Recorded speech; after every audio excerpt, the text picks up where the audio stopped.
La brume montait des vallées de l'Auvergne, comme une exhalaison fantomatique, enveloppant les collines volcaniques dans un linceul grisâtre qui effaçait les contours du monde. Le père Augustin Mercier, jeune clerc de 28 ans, aux yeux noisettes et aux mains encore peu calleuses par le travail pastoral, tirait sur les rênes de son cheval bai tandis que l'animal hennissait nerveusement. La route de terre, bordée de haies sauvages et de chênes tordus par les vents d'automne, serpentait vers les hauteurs de Puy-de-Dôme, où les légendes murmuraient qu'une ferme isolée abritait des femmes aussi belles que dangereuses.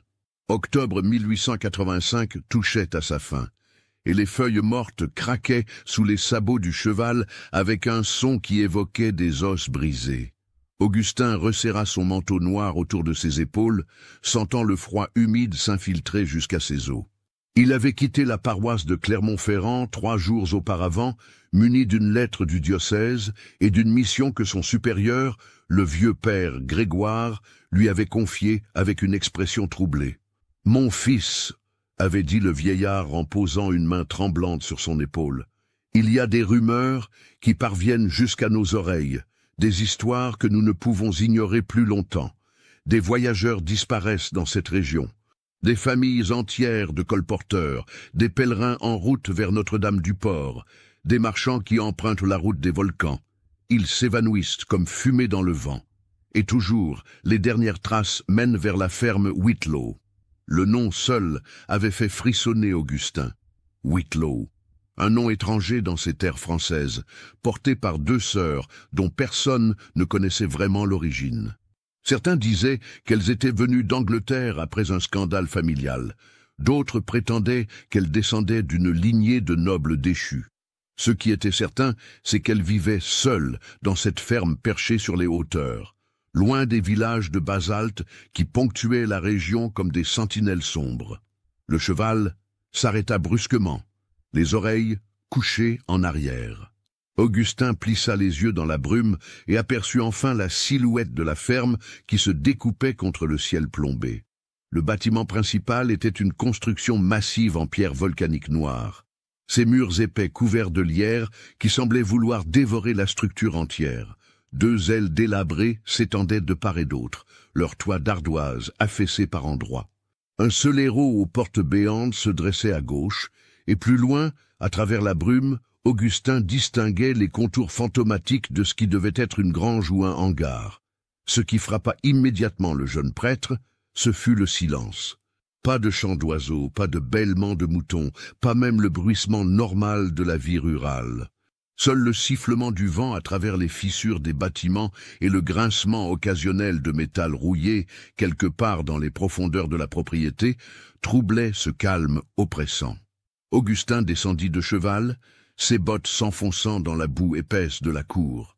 L'odeur le frappa aussitôt, quelque chose de douceâtre et de putride à la fois, comme de la viande fumée mêlée à des épices exotiques et à une note sous-jacente de décomposition qui faisait se retourner l'estomac.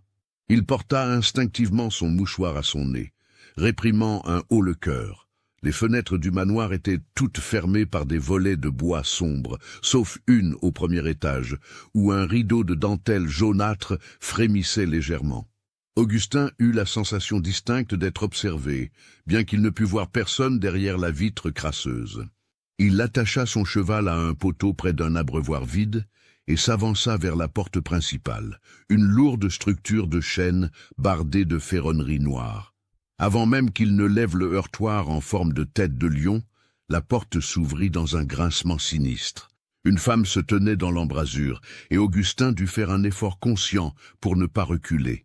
Elle était grande, presque de sa taille, avec une silhouette élancée drapée dans une robe de velours bordeaux qui avait connu des jours meilleurs.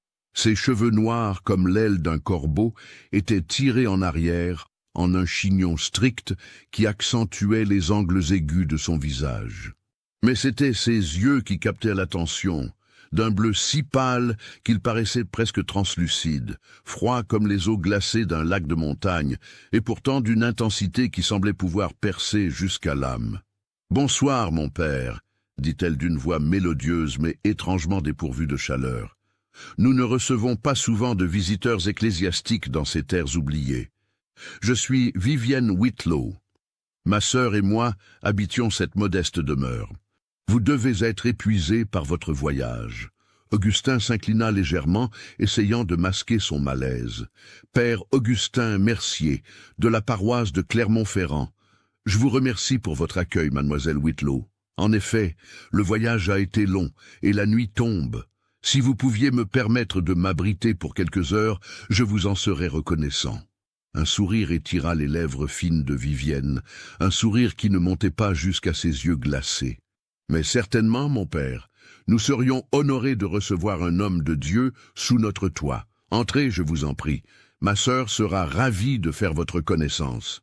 Elle s'écarta pour le laisser passer, et Augustin pénétra dans un vestibule sombre qui sentait le moisi, et cette même odeur douceâtre qu'il avait remarquée dehors, plus concentrée ici. Le sol était dallé de pierres inégales, et un escalier monumental s'élevait dans les ténèbres du premier étage. Des portraits au cadre doré mais ternis pendaient au mur, des visages pâles aux expressions sévères qui semblaient suivre du regard quiconque osait les observer. « Clotilde !» appela Vivienne d'une voix qui résonna dans les couloirs. « Nous avons un invité. » Des pas légers descendirent l'escalier, et une deuxième femme apparut, émergeant de l'obscurité comme une apparition. Clotilde Whitlow était le reflet presque parfait de sa sœur, même taille élancée, même chevelure d'ébène, même regard de glace bleue, mais où Vivienne dégageait une froideur distante, Clotilde semblait posséder une intensité fiévreuse. Ses joues étaient légèrement rosées, ses lèvres d'un rouge vif qui paraissait presque contre nature, et elle portait une robe de velours vert émeraude qui bruissait à chacun de ses mouvements. « Un prêtre !» s'exclama-t-elle avec un enthousiasme qui sonnait légèrement faux. « Quelle délicieuse surprise, ma sœur! Cela fait si longtemps que nous n'avons pas eu la compagnie d'un homme instruit. Vous resterez pour le dîner, n'est-ce pas, mon père? Nous insistons. » Augustin hésita. Quelque chose dans l'atmosphère de cette maison, dans les sourires trop larges des deux sœurs, dans l'odeur persistante et dans ce silence oppressant, hurlait un avertissement primitif que des millénaires de civilisation n'avaient pu effacer. Mais il était venu ici avec une mission, et refuser l'hospitalité maintenant éveillerait les soupçons. « Vous êtes très aimable, » répondit-il avec un sourire contraint. « Je ne voudrais pas m'imposer. Mais si vous insistez... »« Oh, nous insistons absolument !» dit Clotilde en battant des mains comme une enfant ravie. « N'est-ce pas, Vivienne ? Il fait si sombre et si froid dehors. Ce serait un péché de laisser un serviteur de Dieu affronter les éléments quand nous pouvons lui offrir chaleur et subsistance. » Le mot « subsistance » résonna étrangement dans l'air confiné du vestibule, chargé d'une connotation que Augustin ne parvenait pas à définir, mais qui le mit profondément mal à l'aise. Vivienne prit son manteau et son chapeau avec des gestes délicats, presque révérencieux. « Venez, mon père. Permettez-moi de vous montrer le salon pendant que ma sœur prépare quelques rafraîchissements. Nous dînons tard, à la façon anglaise. Cela vous laissera le temps de vous reposer de votre voyage. » Elle le guida à travers un couloir, tapissé de papier peint défraîchi, représentant des scènes de chasse.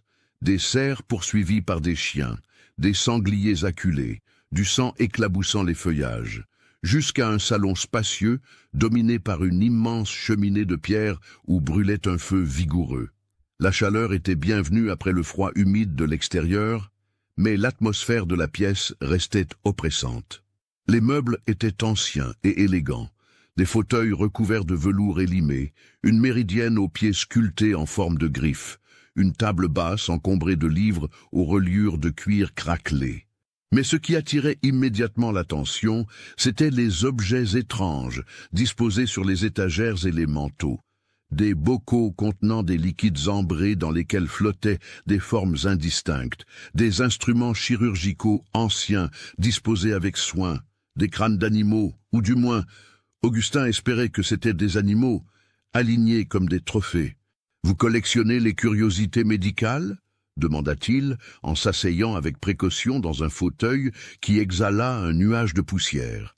Vivienne s'installa en face de lui avec une grâce fluide, ses mains pâles croisées sur ses genoux. « Mon père était médecin, expliqua-t-elle, un homme de science avant tout. Il nous a enseigné, à ma sœur et à moi, les secrets de l'anatomie, les mystères du corps humain. Nous avons conservé ses instruments et ses spécimens en mémoire de lui. Il est décédé. Un voile passa sur le visage de Vivienne, quelque chose qui aurait pu être de la tristesse si ses yeux n'étaient pas restés si froids. Il y a de nombreuses années, lui et notre mère, nous nous sommes retrouvés seuls dans ce monde, ma sœur et moi. C'est pourquoi nous chérissons tant les rares occasions où nous pouvons offrir l'hospitalité à des voyageurs. Cela rompt la monotonie de notre existence isolée. Clotilde entra alors, portant un plateau en argent terni sur lequel reposait une théière fumante et 3 tasses de porcelaine fine. Elle servit le thé avec des gestes précis, presque ritualisés, et tendit une tasse à Augustin. « Buvez, mon père, encouragea-t-elle. C'est un mélange spécial de notre fabrication, des herbes que nous cultivons dans notre jardin. Vous le trouverez revigorant. » Augustin porta la tasse à ses lèvres et prit une gorgée prudente.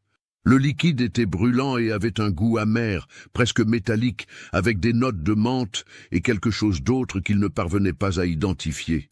Il réprima une grimace et posa la tasse. « Délicieux, mentit-il poliment. Vous disiez que vous vivez seul ici. N'avez-vous pas de domestique, une propriété de cette taille ?» Les 2 sœurs échangèrent un regard, et Augustin eut la sensation étrange qu'elles communiquaient silencieusement, partageant un secret qu'ils ne devaient pas connaître. « Nous avons eu des domestiques autrefois, » répondit Vivienne après un moment. « Mais ils ne restaient jamais longtemps. Les gens du pays sont superstitieux, vous comprenez ? Ils inventent des histoires ridicules sur notre ferme, sur nous, des commérages sans fondement qui font fuir quiconque pourrait nous aider. Alors nous nous débrouillons seuls, ma sœur et moi. Nous sommes devenus très autonomes. » Le mot sembla peser lourdement dans l'air, chargé de significations multiples. Augustin sentit un frisson parcourir son échine, malgré la chaleur du feu. « Quelle sorte d'histoire ?» demanda-t-il, essayant de garder un ton détaché. Clotilde rit, un son cristallin mais sans joie. « Oh, les superstitions habituelles des campagnes. Qu'entendez-vous dans la nuit ? Que nous pratiquons des rituels impies, que les voyageurs qui viennent ici ne repartent jamais. Vous savez comment sont les paysans. Ils ont peur de tout ce qu'ils ne comprennent pas. Et est-ce vrai ?» L'audace de sa propre question surprit Augustin. « Que les voyageurs disparaissent dans cette région ?» Le silence qui suivit fut électrique. Les flammes crépitèrent dans la cheminée. Quelque part dans les profondeurs de la maison, une porte claqua, faisant sursauter Augustin. Vivienne se pencha en avant, ses yeux pâles fixant intensément ceux du prêtre. « Mon père, » dit-elle d'une voix douce mais teintée d'acier, « êtes-vous venu ici pour nous offrir les sacrements ou pour nous accuser de crimes imaginaires ?» Augustin déglutit, sentant sa gorge sèche malgré le thé qu'il avait bu. « Je ne suis venu accuser personne, mademoiselle. Je suis simplement un serviteur de Dieu qui cherche la vérité. Si des âmes sont en danger dans cette région, il est de mon devoir de le découvrir. » Clotilde se leva brusquement, sa robe bruissant comme des feuilles mortes. « La vérité !» répéta-t-elle avec un sourire énigmatique. « Quelle noble quête! Mais êtes-vous certain, mon père, de vouloir vraiment la découvrir ? Parfois, la vérité est plus terrible que n'importe quel mensonge. » Avant qu'Augustin ne puisse répondre, une cloche résonna quelque part dans les profondeurs de la maison, un son grave et lugubre qui sembla faire vibrer les murs de pierre. « Ah !» dit Vivienne en se levant avec grâce, « le dîner est servi. Venez, mon père. Nous avons préparé un festin en votre honneur. J'espère que vous avez bon appétit. » Elle lui tendit la main, et Augustin, ne voyant pas comment refuser sans insulter ses hôtesses, l'accepta. Sa peau était froide comme du marbre, et ses doigts longs et fins se refermèrent sur les siens avec une force surprenante. Ils le conduisirent à travers des couloirs labyrinthiques, passant devant des portes closes d'où émanaient des sons étranges, des grattements, des murmures, un gémissement plaintif qui s'interrompit brusquement. Les portraits au mur semblaient se multiplier, des dizaines de visages pâles et sévères qui observaient leur progression avec une désapprobation muette. Enfin, ils arrivèrent à une salle à manger imposante. Une longue table de chêne noir occupait le centre de la pièce, dressée pour 3 personnes, avec une argenterie ancienne et des chandeliers massifs qui projetaient des ombres dansantes sur les murs. Les fenêtres étaient masquées par de lourds rideaux de velours pourpre, isolant complètement la pièce du monde extérieur. Mais ce qui captiva l'attention d'Augustin, ce qui le figea sur le seuil avec une horreur grandissante, ce furent les plats disposés sur la table. Des couvercles en argent dissimulaient le contenu des plats principaux, mais des effluves s'en échappaient. Cette même odeur douceâtre et épicée qu'il avait sentie depuis son arrivée, maintenant si forte qu'elle saturait l'air et lui donnait la nausée. Des accompagnements étaient déjà servis, des légumes rôtis qui semblaient normaux, du pain frais dont l'apparence contrastait étrangement avec l'état délabré de la maison, et une sauce épaisse et sombre dans une saucière de cristal qui reflétait la lumière des bougies avec des reflets rubis. « Asseyez-vous, mon père », invita Clotilde en désignant le siège au bout de la table. « Vous êtes notre invité d'honneur ce soir. » Augustin s'assit lentement, son instinct lui criant de fuir, mais sa curiosité, c'est sa mission, le retenant cloué sur place.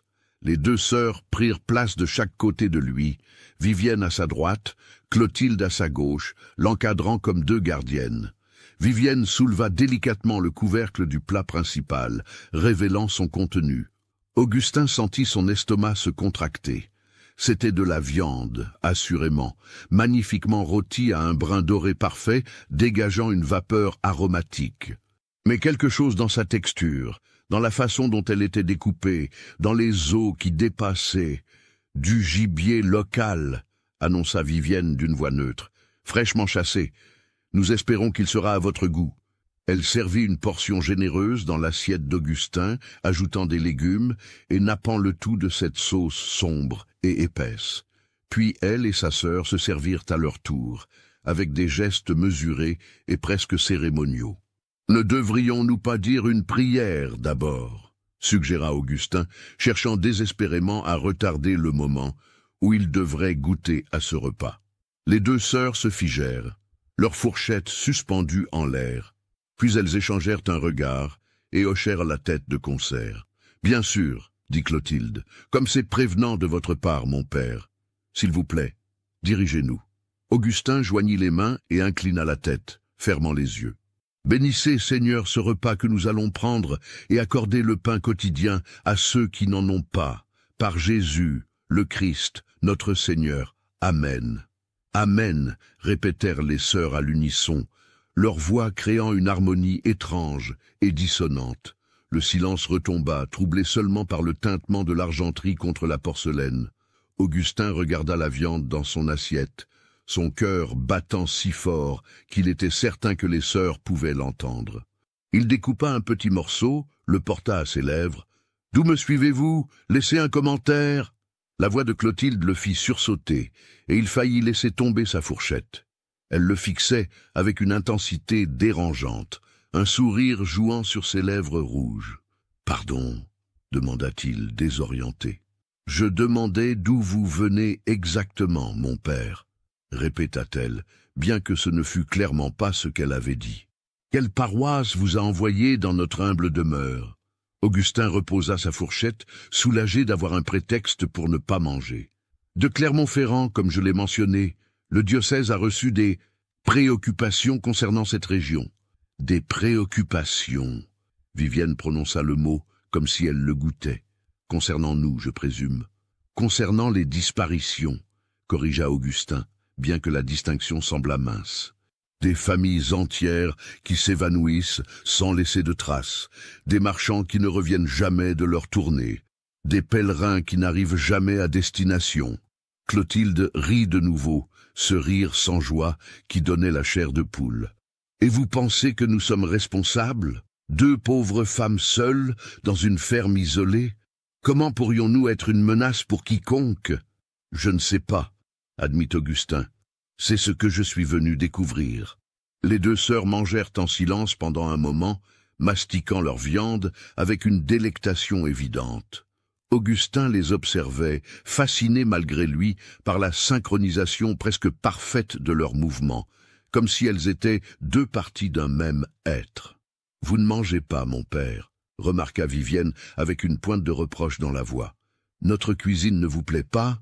Je n'ai pas très faim, » mentit Augustin. « Le voyage m'a un peu retourné l'estomac. »« Comme c'est dommage !» Clotilde se pencha vers lui, si proche qu'il pouvait sentir son souffle contre son oreille. « Nous nous sommes donné tant de mal pour préparer ce festin. Ce serait vraiment décevant si vous ne goûtiez pas à notre hospitalité. » Il y avait une menace à peine voilée dans ses paroles. Augustin sentit la sueur perler sur son front malgré la fraîcheur de la pièce. Il prit sa fourchette d'une main tremblante et porta enfin un morceau de viande à sa bouche. Le goût explosa sur sa langue, riche, complexe, avec cette saveur douceâtre et épicée qui imprégnait toute la maison. C'était délicieux, d'une façon qui le dégoûtait de lui-même. Il mâcha lentement, essayant de ne pas penser à ce que cela pouvait être, et avala avec difficulté. Les sœurs le regardaient avec une satisfaction évidente, leurs yeux pâles brillant à la lueur des bougies. « Alors » demanda Vivienne, « comment trouvez-vous notre spécialité ?» Augustin posa sa fourchette, incapable de prendre une autre bouchée. « C'est très particulier. Je n'ai jamais rien goûté de tel. »« Non » dit Clotilde avec un sourire énigmatique. « Je ne pense pas que vous l'ayez fait. » Le reste du repas se déroula dans une atmosphère de tension croissante. Les sœurs continuèrent à manger avec appétit, posant occasionnellement des questions anodines sur la vie à Clermont-Ferrand, sur les nouvelles de l'Église, sur les affaires du monde extérieur qu'elles semblaient connaître uniquement par ouï-dire. Augustin répondit de façon mécanique, son esprit tourbillonnant avec des pensées de plus en plus sombres. Quand le repas fut enfin terminé, Vivienne se leva et sonna une petite cloche. « Il est tard, » annonça-t-elle. « Vous devez être épuisé, mon père. Nous avons préparé une chambre pour vous à l'étage. Vous pourrez partir à l'aube si vous le souhaitez. » Augustin se leva aussi, ses jambes tremblantes. L'idée de passer la nuit dans cette maison le remplissait d'effroi, mais partir maintenant dans l'obscurité totale et la brume qui rendait tout déplacement périlleux serait tout aussi dangereux. « Vous êtes très aimable, » dit-il, sa voix sonnant creuse même à ses propres oreilles. « Je vous remercie pour votre hospitalité. » Clotilde le prit par le bras avec une familiarité dérangeante et le guida hors de la salle à manger, à travers les couloirs sombres, jusqu'à l'escalier monumental. Ils montèrent les marches grinçantes, passant devant des paliers où des portes closes semblaient cacher des secrets innombrables. La chambre qui lui était destinée se trouvait au bout d'un long corridor, au 2e étage. C'était une pièce spacieuse mais spartiate, meublée d'un grand lit à baldaquin, d'une armoire massive et d'une table de nuit sur laquelle brûlait une bougie solitaire. Une fenêtre donnait sur la cour, mais la vue était obscurcie par la brume qui semblait avoir encore épaissi. « Dormez bien, mon père, » dit Clotilde en se tenant sur le seuil. « Si vous avez besoin de quoi que ce soit pendant la nuit, n'hésitez pas à nous appeler. Nous sommes de très légères dormeuses. » Elle referma la porte, et Augustin entendit le clic distinctif d'une clé tournant dans une serrure. Il était prisonnier. Son cœur battant la chamade, il se précipita vers la porte et essaya la poignée. Verrouillée de l'extérieur, comme il le craignait, il courut vers la fenêtre et tenta de l'ouvrir, mais elle était clouée. Le verre était épais et renforcé, briser la vitre ne servirait à rien. Augustin s'assit sur le bord du lit, sa tête entre ses mains, essayant de calmer sa respiration paniquée. Il fallait qu'il trouve un moyen de sortir d'ici, de découvrir ce qui se passait vraiment dans cette ferme maudite, et de s'échapper avant de devenir... Avant de devenir quoi, exactement? Le prochain plat au menu? Cette pensée le glaça jusqu'aux os. La viande qu'on lui avait servie, son goût étrange, la façon dont les sœurs l'avaient observé manger avec une satisfaction presque gourmande. Non, c'était impossible, impensable. Il se laissait emporter par son imagination, par l'atmosphère oppressante de cette maison et par les rumeurs qu'il avait entendues. Mais alors, Pourquoi était-il enfermé? Pourquoi cette odeur persistante de décomposition masquée par des épices? Pourquoi ces instruments chirurgicaux, ces bocaux contenant des formes indistinctes, ces os trouvés dans les champs selon les rapports qu'il avait lus? Il devait y avoir des réponses quelque part dans cette maison, et il devait les trouver avant l'aube. Augustin se leva et commença à explorer méthodiquement la chambre, cherchant une issue, un passage secret, n'importe quoi qui pourrait l'aider. Il tâta les murs, examina l'armoire, fouilla sous le lit. C'est alors qu'il remarqua une trappe dans le plafond, à peine visible dans la pénombre. Un accès au grenier, peut-être. Il poussa l'armoire sous la trappe avec d'infinies précautions pour ne pas faire de bruit, grimpa dessus et poussa le panneau de bois. Il céda avec un grincement étouffé, révélant une ouverture sombre. Augustin se hissa dans le grenier, sa bougie projetant des ombres dansantes sur les poutres poussiéreuses et les toiles d'araignée. L'espace était encombré de vieux meubles, de malles et de caisses entassées sans ordre apparent. Et là, dans un coin, sous une bâche moisie, il trouva ce qu'il cherchait et ce qu'il redoutait de trouver. Un coffre de bois, non verrouillé. À l'intérieur, des papiers jaunis, des lettres, des documents et un manuscrit. Un journal intime à la reliure de cuir craquelé, les pages couvertes d'une écriture fiévreuse et désordonnée. Augustin s'assit en tailleur sur le plancher poussiéreux, sa bougie posée à côté de lui, et commença à lire. Les mots qu'il découvrit allaient hanter ses cauchemars pour le restant de ses jours. Journal de Vivienne et Clotilde de Whitlow, commencé en l'an de grâce 1875. Les mains d'Augustin tremblaient, tandis qu'il tournait les pages fragiles du manuscrit, sa bougie projetant une lumière vacillante sur l'écriture serrée qui couvrait chaque centimètre de papier jauni. La poussière du grenier irritait ses poumons, mais il osait à peine respirer, captivé et horrifié par les mots qui se révélaient sous ses yeux. 15 septembre 1875. Nous sommes arrivés à la ferme Whitlow après 3 semaines de voyage depuis Portsmouth. Le testament de notre père stipulait que cette propriété nous revenait, à Clotilde et à moi, bien que nous n'ayons jamais su qu'il possédait des terres en France.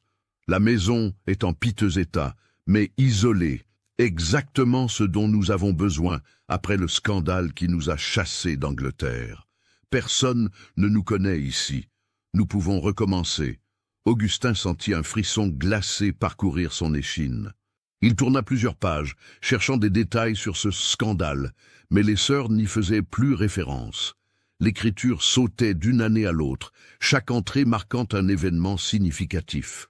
3 novembre 1876. L'hiver approche et nos provisions s'amenuisent. Les paysans du village de Montpérou refusent de nous vendre quoi que ce soit, nous traitant comme des parias. Ils murmurent dans notre dos, nous accusent d'être des sorcières anglaises venues corrompre leurs terres. Clotilde a suggéré que nous chassions dans les forêts environnantes. Père nous a enseigné l'art de la dissection. Pourquoi ne pas l'appliquer au gibier? Les entrées suivantes détaillaient leurs expériences de chasse, leurs échecs initiaux, puis leurs succès croissants. Mais quelque chose dans le ton changeait progressivement, devenait plus sombre, plus obsessionnel. 12 janvier 1877. Un colporteur s'est présenté à notre porte aujourd'hui, un homme maigre, aux yeux vitreux, qui vendait des rubans et des babioles. Il était seul, sans famille, qui l'attendrait, sans itinéraire fixe. Personne ne remarquerait son absence. Clotilde l'a invité à entrer pour se réchauffer. Il a accepté avec gratitude. Il ne quittera jamais cette maison. Pas vivant, en tout cas. Je devrais être horrifié par ce que nous avons fait, mais je ne ressens qu'une curiosité scientifique. Père disait toujours que la connaissance anatomique ne pouvait être véritablement acquise que par la pratique directe. Nous avons mis ces enseignements en application cette nuit. Le corps humain est une machine fascinante, un mécanisme d'une complexité infinie, et la viande est d'une tendreté exquise. Augustin laissa échapper un gémissement étouffé, sa main portée à sa bouche pour réprimer la nausée qui montait. Non, non, ce n'était pas possible. Mais les mots continuaient, page après page, une chronique méticuleuse de l'horreur. 28 mars 1877, notre deuxième invité. Une femme cette fois, une veuve en route vers Lyon. Elle pleurait son mari récemment décédé. Nous lui avons offert du réconfort, du thé, un lit pour la nuit. Au petit matin, elle ne se réveillera pas. Clotilde a exprimé le désir d'expérimenter avec les organes. Elle pense que certaines parties du corps contiennent l'essence de la personne, que les consommer pourrait transférer leur qualité. Le cœur pour le courage, le cerveau pour l'intelligence, le foie pour la vitalité. Des superstitions, bien sûr, mais elle insiste. La saveur est effectivement différente selon les organes, plus riche, plus complexe. Nous documentons méticuleusement nos découvertes. Si ce savoir ne peut être partagé avec le monde, au moins sera-t-il préservé. Le manuscrit continuait ainsi pendant des dizaines de pages, chaque entrée marquant une nouvelle victime, un nouveau invité qui ne quitterait jamais la ferme Whitlow. Des marchands, des pèlerins, des voyageurs solitaires, même des familles entières lorsque l'occasion se présentait. Les sœurs avaient développé une méthodologie, un système parfaitement rodé. Elles choisissaient des victimes qui ne seraient pas recherchées, qui voyageaient sans itinéraire fixe, qui n'avaient pas de proches à proximité. Elles les attiraient avec l'hospitalité, les droguaient avec leur thé aux herbes, puis les conduisaient dans ce qui devait être le sous-sol de la maison, où elles pratiquaient leur expérience. Mais ce n'était pas seulement pour la nourriture, réalisa Augustin avec une horreur croissante. Les sœurs étaient obsédées par l'anatomie, par la dissection, par la compréhension minutieuse du corps humain. Elles considéraient leurs victimes comme des spécimens de recherche, documentant chaque découverte avec une précision scientifique glaçante. 14 août 1878. Clotilde pense que nous devrions développer des recettes plus élaborées. Simple viande rôtie devient monotone après un temps. Nous avons acheté des livres de cuisine lors de notre dernière visite à Clermont-Ferrand, en prenant soin de ne pas attirer l'attention. Les techniques françaises sont remarquables. Les sauces, les épices, les marinades, tout peut être adapté à notre ingrédient principal. Notre festin de ce soir était un triomphe. Un ragoût longuement mijoté avec des herbes de Provence, accompagné de légumes de notre jardin. La chair était si tendre qu'elle se détachait des os sans effort. Nous avons bu du vin volé dans la cave de notre dernière victime, un négociant en vin qui avait eu l'imprudence de voyager seul avec sa marchandise. Je devrais ressentir de la culpabilité, de la honte, de l'horreur devant ce que nous sommes devenus. Mais je ne ressens rien de tel, seulement une satisfaction profonde, un sentiment de puissance. Nous sommes au-dessus des lois morales qui gouvernent le commun des mortels. Nous sommes des scientifiques, des exploratrices des frontières ultimes de la connaissance humaine.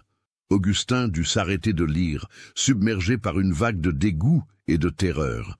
Il avait mangé leur spécialité. Il avait consommé. Il se pencha sur le côté et vomit violemment, son estomac se contractant encore et encore jusqu'à ce qu'il ne reste plus rien. Les larmes coulaient sur ses joues, autant de dégoût que de rage impuissante.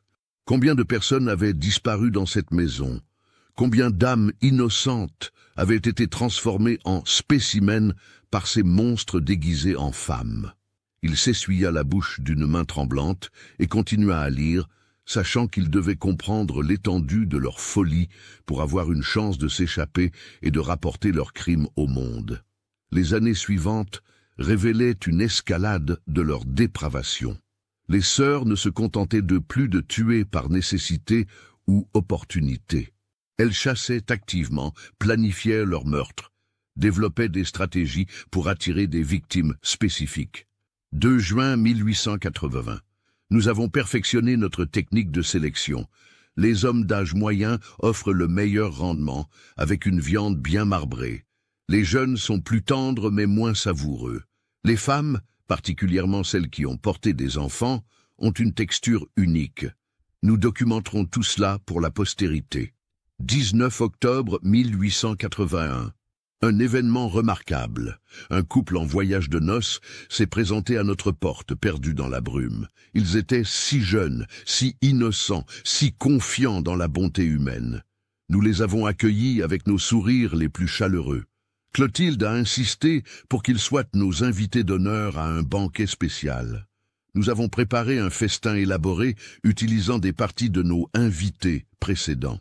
Le jeune couple a mangé avec appétit, ne soupçonnant rien, complimentant notre cuisine. Quand nous leur avons révélé ce qu'ils venaient de consommer, leurs expressions valaient tous les trésors du monde. Le choc, l'horreur, la révulsion. La jeune mariée a vomi sur la table. Son mari a tenté de nous attaquer, mais le sédatif dans le vin faisait déjà effet. Ils ont rejoint le menu eux-mêmes le lendemain. Justice poétique, non? Augustin sentit sa gorge se serrer. La cruauté calculée, le plaisir sadique que les sœurs prenaient dans la souffrance de leurs victimes, ce n'était pas seulement de la folie. C'était le mal à l'état pur. Il tourna encore des pages, remarquant que l'écriture devenait plus erratique, plus désordonnée au fil du temps, comme si les sœurs sombraient dans une démence croissante. Les entrées espacées donnèrent place à des divagations philosophiques sur la nature de l'humanité, du péché, de la moralité. 7 février 1883. Clotilde a fait une observation fascinante. Elle dit que nous consommons l'essence même de nos invités, que chaque bouchée contient leurs expériences, leurs souvenirs, leur âme même. Elle prétend pouvoir sentir leur présence en elle, murmurer dans son esprit. Je pense qu'elle perd la raison, ou peut-être est-ce moi qui la perds en ne partageant pas sa vision. Nous sommes seuls depuis si longtemps, isolés de tout contact humain significatif, sauf celui de nos victimes hurlantes. Le monde extérieur semble irréel, comme un rêve lointain. Seule cette maison est réelle, seul notre rituel est réel. Chasser, tuer, préparer, dévorer, c'est notre existence entière désormais. 31 octobre 1884. Halloween. Une nuit appropriée pour nos festivités. Nous avons invité 3 voyageurs simultanément sous prétexte d'une fête. Un banquet grotesque avec des décorations macabres que nous seuls comprenions. Des crânes blanchis disposés comme des centres de table. Des chandelles plantées dans des fémurs. Notre art culinaire le plus accompli, servi sur nos plus belles porcelaines. Nos invités ont mangé, bu, ri, inconscients du fait qu'ils célébraient leur propre faim. Quand les sédatifs ont enfin agi, nous les avons traînés un par un au sous-sol. Le travail de cette nuit durera jusqu'à l'aube, mais ce sera glorieux. Notre garde-manger sera bien rempli pour l'hiver. Les dernières entrées dataient de quelques mois seulement. L'écriture était presque illisible, griffonnée à la hâte, tachée de ce qui ressemblait à du sang séché. 15 juillet 1885. Clotilde devient imprudente. Elle veut augmenter la fréquence de nos réceptions. Elle dit que la faim est constante maintenant, qu'elle ne peut plus être satisfaite par de simples repas. Elle parle de chasser dans les villages, de prendre des risques. Je lui ai rappelé que notre succès dépend de notre discrétion. Mais elle ne m'écoute plus. Elle passe des heures dans le sous-sol, parlant aux « restes », leur demandant conseil. Sa santé mentale se détériore rapidement. Peut-être devrions-nous cesser. Peut-être avons-nous franchi une limite que nous n'aurions jamais dû franchir. Mais je sais que c'est impossible. Nous sommes allés trop loin pour revenir en arrière. Nous ne sommes plus humaines, si tant est que nous l'ayons jamais été. Nous sommes devenus autre chose, quelque chose de monstrueux.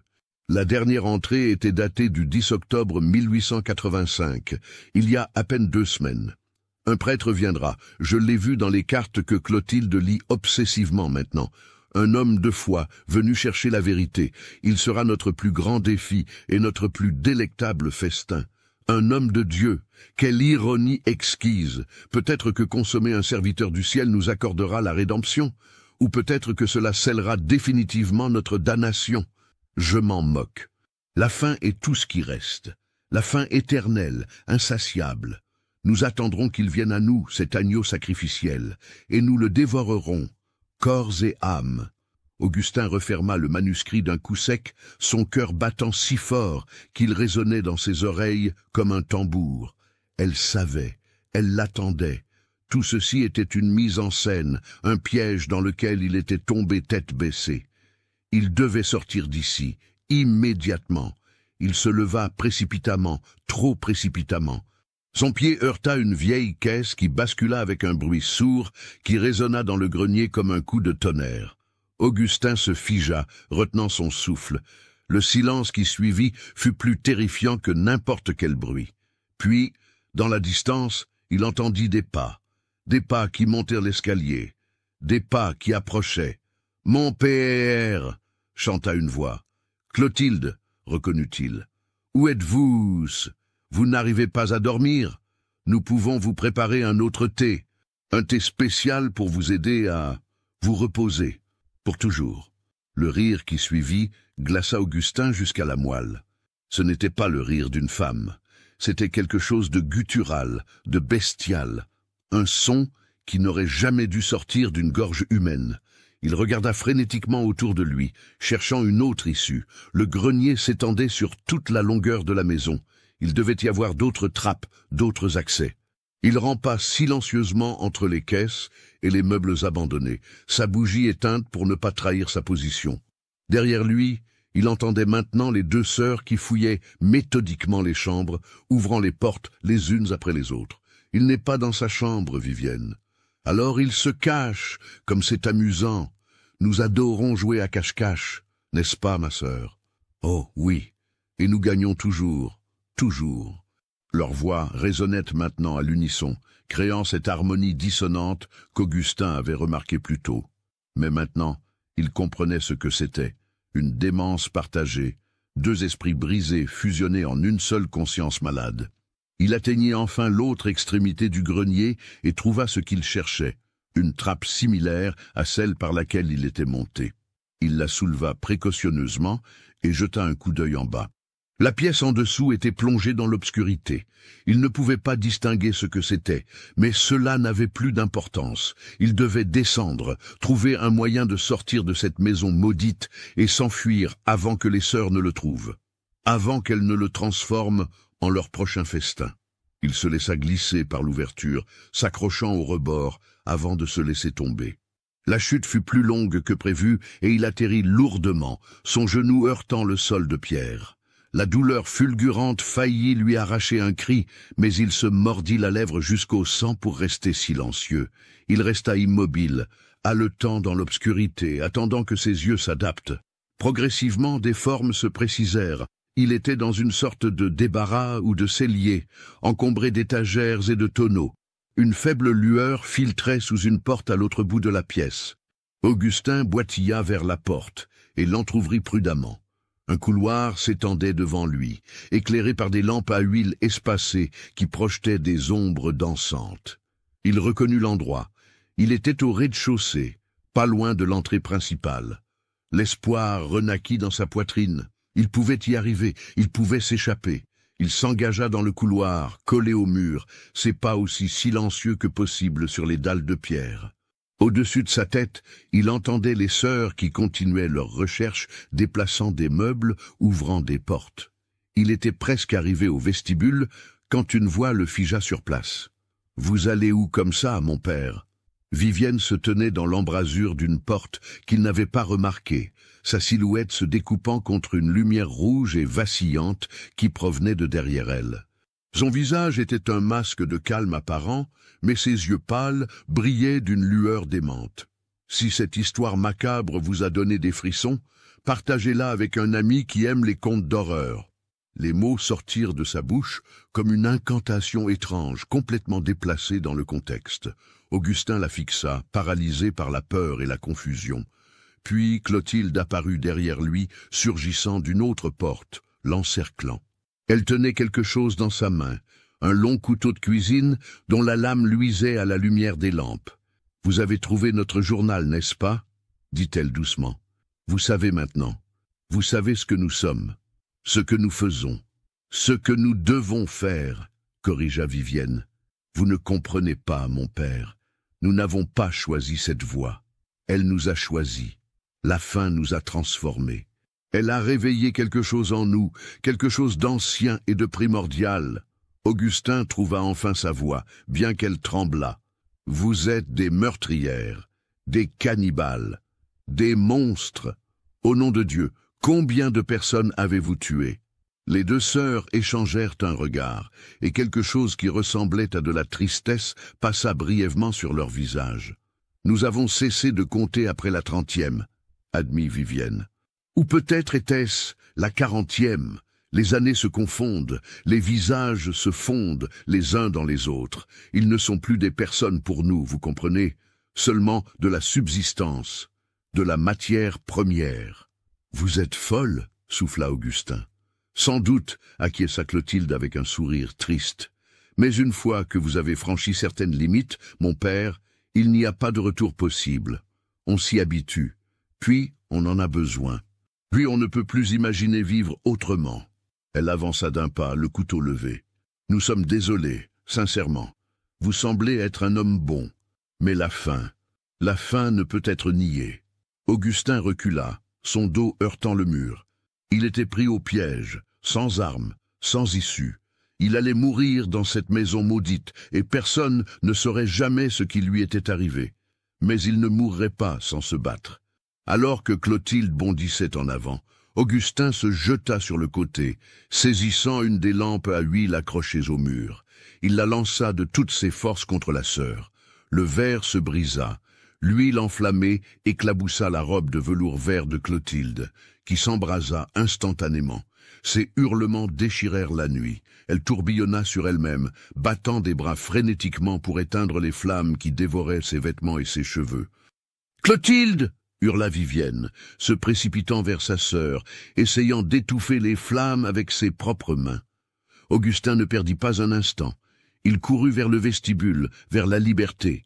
La porte d'entrée était là, à quelques mètres seulement. Il l'atteignit, tourna la poignée, verrouillée. La porte était verrouillée. Non, non, non! Augustin tira frénétiquement sur la poignée, puis se mit à tambouriner contre le bois massif, cherchant une faiblesse, n'importe quoi. Derrière lui, les hurlements de Clotilde s'étaient tus, remplacés par un son encore plus terrifiant, un grognement bas et guttural, empli d'une rage bestiale. Augustin se retourna lentement. Clotilde était debout, ou du moins ce qui restait d'elle. Les flammes avaient été éteintes, mais pas avant d'avoir causé des dégâts terribles. Son visage était à moitié brûlé, la peau cloquée et noircie, révélant par endroits l'os en dessous. Ses cheveux n'étaient plus qu'une masse carbonisée. Sa robe pendait en lambeaux calcinés. Mais elle était vivante, et dans ses yeux, ou du moins dans l'œil qui lui restait, brillait une haine pure et démente. « Vous allez payer pour ça !» siffla-t-elle d'une voix rendue rauque par les cris. « Oh, comme vous allez payer! Nous ne vous tuerons pas rapidement, mon père. Nous prendrons notre temps. Nous vous ferons souffrir pendant des jours. Des semaines peut-être. Et quand nous vous dévorerons enfin, ce sera morceau par morceau, pendant que vous serez encore conscient. » Vivienne, debout à côté de sa sœur défigurée, affichait une expression de chagrin glacé. « Vous avez blessé ma sœur, » dit-elle d'une voix dénuée d'émotion. Pour cela, vous allez connaître des tourments que votre Dieu lui-même ne pourra imaginer. Elles avancèrent ensemble, se déplaçant avec une synchronisation parfaite malgré les blessures de Clotilde. Augustin recula jusqu'à ce que son dos soit collé contre la porte. C'était fini. Il allait mourir ici, dans cette maison de cauchemar, entre les mains de ces monstres. Mais alors qu'il fermait les yeux et murmurait une dernière prière, il entendit quelque chose. Un bruit venant de l'extérieur, des voix, des chevaux. Les sœurs s'arrêtèrent aussi, leur tête pivotant vers la porte. « Qui ?» commença Vivienne. Un coup violent ébranla la porte, suivi d'un autre. Quelqu'un essayait de forcer l'entrée. « Ouvrez au nom de la gendarmerie !» L'espoir explosa dans la poitrine d'Augustin. « À l'aide !» hurla-t-il de toutes ses forces. « À l'aide ! Elles vont me tuer !» Les sœurs échangèrent un regard paniqué. Pour la première fois depuis son arrivée, Augustin vit de la peur réelle dans leurs yeux. Puis, d'un commun accord, elles tournèrent les talons et s'enfuirent dans les profondeurs de la maison. Un dernier coup, plus violent encore, et la porte céda dans un craquement de bois fendu. 3 hommes en uniforme se précipitèrent à l'intérieur, pistolets au poing, suivis par une silhouette familière en soutane noire. « Père Grégoire !» sanglota Augustin, s'effondrant contre le mur. Le vieux prêtre se précipita vers lui, le soutenant. « Mon fils, Dieu soit loué. Quand ton cheval est revenu seul à l'écurie, nous avons su que quelque chose n'allait pas. J'ai alerté les autorités immédiatement. Le sergent de la gendarmerie, un homme trapu avec une moustache impressionnante, scruta le vestibule avec méfiance. « Où sont-elles, les femmes qui habitent ici ?»« Parties, halta Augustin. Elles se sont enfuies vers... » Il s'interrompit, réalisant soudain où elles avaient dû aller. « Le sous-sol. Elles ont un sous-sol où elles gardent. » Il ne put finir sa phrase, submergé par une nouvelle vague de nausées, en se rappelant le contenu du manuscrit. Le sergent fit signe à ses hommes. « Fouillez la maison, toutes les pièces. Si vous trouvez quelque chose de suspect, vous m'appelez immédiatement. » Ce qu'ils trouvèrent dans les heures qui suivirent hanterait chacun d'entre eux jusqu'à la fin de leur jour. Le sous-sol était exactement tel que décrit dans le manuscrit, une chambre d'horreur qui défiait l'imagination. Des tables de dissection tachées de sang séché, des instruments chirurgicaux disposés avec soin, des bocaux contenant des organes conservés étiquetés avec des dates et des descriptions cliniques, et dans un coin, un garde-manger macabre où pendaient des morceaux de viande qui, après examen, s'avérèrent indéniablement humains. Mais des sœurs Whitlow, aucune trace. Les gendarmes fouillèrent chaque pièce, chaque recoin, chaque cachette possible. Ils explorèrent les celleiros, les granges, les dépendances. Ils ratissèrent les champs environnants et les bois jusqu'aux premières lueurs de l'aube. Vivienne et Clotilde Whitlow avaient disparu, s'évanouies comme des fantômes dans la brume d'Auvergne. Tout ce qui restait était leur maison maudite, leur journal confessionnel et les preuves accablantes de leurs crimes atroces, et un jeune prêtre traumatisé qui savait, avec une certitude glaciale, que les sœurs cannibales étaient toujours là dehors, quelque part dans les ténèbres, chassant, affamés, attendant leur prochaine victime. 3 jours s'étaient écoulés depuis la nuit cauchemardesque à la ferme Whitlow. Augustin était allongé dans un lit d'hôpital à Clermont-Ferrand, son corps épuisé, mais son esprit incapable de trouver le repos. Chaque fois qu'il fermait les yeux, il revoyait les visages des sœurs, entendait leur rire dément, sentait cette odeur douceâtre et putride qui imprégnait leur maison. Le père Grégoire lui rendait visite quotidiennement, tout comme le sergent Beaumont de la gendarmerie, qui menait désormais une enquête approfondie sur les crimes des sœurs Whitlow. Mais ce matin-là, un visiteur inattendu se présenta. C'était un homme d'une 60aine d'années, vêtu avec élégance d'un costume 3 pièces noires et portant une canne à pommeau d'argent. Ses cheveux gris étaient soigneusement peignés en arrière, et ses yeux bleus perçants scrutaient Augustin avec une intensité qui le mit immédiatement mal à l'aise. « Père Mercier, » dit l'homme d'une voix grave et mesurée, « je me présente. Dr Edward Harland, médecin légiste attaché à la préfecture. J'ai été chargé d'examiner les découvertes de la ferme Whitlow. Puis-je m'asseoir ?» Augustin hocha la tête, se redressant légèrement dans son lit. Le docteur Harland tira une chaise près du lit et s'assit, posant sa canne contre le mur. « J'ai lu votre témoignage, » continua le docteur, « et j'ai examiné le manuscrit que vous avez découvert. Je dois dire que c'est un des cas les plus extraordinaires et les plus troublants que j'ai jamais rencontrés dans ma carrière. Vous avez identifié les restes ?» demanda Augustin, sa voix à peine plus qu'un murmure. Le visage du docteur Harland se durcit. « Nous avons identifié au moins 23 individus différents, basés sur les ossements et les autres matériels trouvés dans le sous-sol et enterrés dans la propriété. Le nombre réel de victimes est probablement beaucoup plus élevé. Certains corps ont été entièrement consumés, ne laissant aucune trace. » Augustin ferma les yeux, submergé par l'horreur de ce qu'il venait d'entendre. 23 personnes, au moins, toutes tuées, dépecées, dévorées par ces 2 femmes monstrueuses. « Mais ce n'est pas pour cela que je suis venu vous voir aujourd'hui, » dit le docteur Harland, se penchant en avant. « Père Mercier, j'ai quelque chose à vous révéler, quelque chose que vous devez savoir, bien que cela rende cette affaire encore plus terrible qu'elle ne l'est déjà. » Augustin ouvrit les yeux, fixant le médecin avec appréhension. « Quoi donc ?» Le docteur Harland sortit un dossier de sa sacoche et l'ouvrit sur ses genoux. « Après avoir lu le manuscrit des sœurs Whitlow, j'ai été frappé par certains détails qu'elles mentionnaient, leur père médecin, le scandale en Angleterre, leur arrivée en France en 1875. J'ai pris la liberté de faire des recherches, d'envoyer des télégrammes aux autorités britanniques. Il tourna quelques pages, ses doigts tremblant légèrement. Ce que j'ai découvert, mon père, c'est plus qu'un simple cas de deux femmes devenues cannibales. C'est l'histoire d'une malédiction familiale, d'une folie héréditaire qui s'est transmise de génération en génération. Augustin se redressa complètement, son cœur battant plus vite. « Expliquez-vous. » Le docteur Harland prit une profonde inspiration. Le père des sœurs Whitlow s'appelait le docteur Thaddeus Whitlow. C'était un médecin respecté à Londres, spécialisé en anatomie et en chirurgie.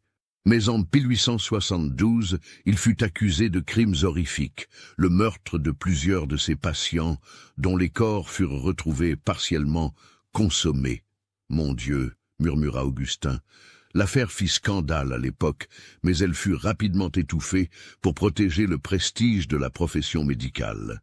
Whitlow disparut avant de pouvoir être arrêté, emmenant avec lui ses deux filles, Vivienne et Clotilde. On pensait qu'elles n'étaient que des témoins innocents, des victimes de la folie de leur père. Le docteur tourna une autre page, révélant une vieille coupure de journal jauni. Augustin put lire le titre « Le cannibale de Harley Street, un médecin respectable accusé de crimes innommables. » « Mais il y a plus, » continua Harland, sa voix devenant plus grave. « J'ai creusé plus profondément, remontant l'arbre généalogique des Whitlow, et j'ai découvert un schéma troublant. Le père de Thaddeus, un certain Cornelius Whitlow, fut également accusé de pratiques cannibales dans les années 1840, bien que les charges aient été abandonnées faute de preuves. Son père avant lui, Ézéchiel Whitlow, disparut mystérieusement en 1810, après que plusieurs corps mutilés furent découverts près de sa propriété dans le Yorkshire. Augustin sentit un frisson glacé parcourir son échine. « Vous êtes en train de me dire que le cannibalisme se transmet dans cette famille comme une tare héréditaire. Je dis que cette famille semble avoir été affligée par une forme de démence qui se manifeste par une compulsion cannibale, » répondit le docteur Harland prudemment. « Que ce soit héréditaire au sens médical, je ne peux l'affirmer avec certitude, mais le schéma est indéniable. Génération après génération, les Whitlow ont succombé à cet appétit monstrueux. » Il referma le dossier et regarda Augustin directement dans les yeux. « Mais ce qui est encore plus troublant, mon père, c'est ce que j'ai découvert concernant les sœurs elles-mêmes. »« Qu'avez-vous découvert ?» Le docteur Harland hésita, comme s'il pesait ses mots. « Dans le manuscrit, Vivienne et Clotilde mentionnent qu'elles sont seules depuis la mort de leurs parents. Elles ne donnent aucun détail sur cette mort, notez bien.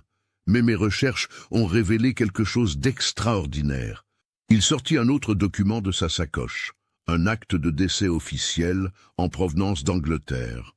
Le docteur Thaddeus Whitlow est mort en 1874 à Portsmouth, un an avant que ses filles n'arrivent en France. La cause officielle du décès est listée comme une maladie cardiaque. Mais j'ai retrouvé le médecin qui a signé ce certificat, maintenant retraité. Il m'a confié sous le sceau du secret que les circonstances de la mort étaient inhabituelles. Inhabituelles comment? Le corps du docteur Whitlow, quand on l'a découvert, avait été partiellement dévoré. Un silence de plomb tomba sur la chambre d'hôpital. Augustin fixait le docteur Harland avec une horreur grandissante, comprenant lentement l'implication de ce qu'il venait d'entendre. « Vous voulez dire que ses propres filles l'ont tué et consommé. Oui, termina le docteur Harland, c'était leur première victime. Leur père, l'homme qui leur avait enseigné l'anatomie, qui leur avait transmis sa propre démence cannibale. Elles ont retourné ses leçons contre lui. » Augustin porta une main à sa bouche, sentant la bile monter dans sa gorge. L'horreur de cette révélation dépassait tout ce qu'il avait imaginé. Les sœurs n'avaient pas seulement été corrompues par les circonstances ou la nécessité. Elles avaient embrassé activement leur héritage maudit, commençant par le meurtre de leur propre père. « Et leur mère ?» demanda-t-il faiblement. Le docteur Harland secoua la tête. « Aucune trace d'elle. Le certificat de décès du docteur Whitlow mentionne qu'il était veuf, mais je n'ai trouvé aucun enregistrement de la mort de sa femme. Il est possible qu'elle ait été leur deuxième victime. Ou peut-être était-elle déjà morte avant, des causes naturelles ou autrement. Il se pencha en arrière, l'air soudainement épuisé. Père Mercier, cette famille est une aberration, une lignée de monstres qui s'est perpétuée pendant près d'un siècle. Et maintenant, 2 de ces monstres sont en liberté quelque part, probablement affamés et désespérés. Vous pensez qu'elles tueront encore ? Je ne pense pas, mon père. Je suis certain qu'elles le feront. Le cannibalisme pour ces femmes n'est pas seulement un acte de survie ou de démence. C'est leur identité même, c'est ce qu'elles sont. Elles ne peuvent pas plus s'empêcher de tuer et de dévorer que vous ne pouvez vous empêcher de respirer. Augustin s'affaissa contre ses oreillers, submergé par le poids de ces révélations. Alors que pouvons-nous faire? Comment les arrêter? Le sergent Beaumont a organisé une battue dans toute la région, répondit le docteur Harland.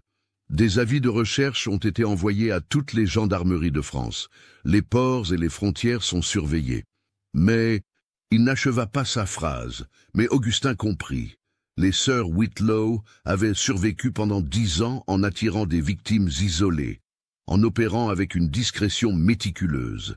Elles étaient intelligentes, calculatrices, et maintenant traquées, elles seraient encore plus prudentes. Il y a encore une chose que vous devez savoir, dit le docteur Harland après un long silence.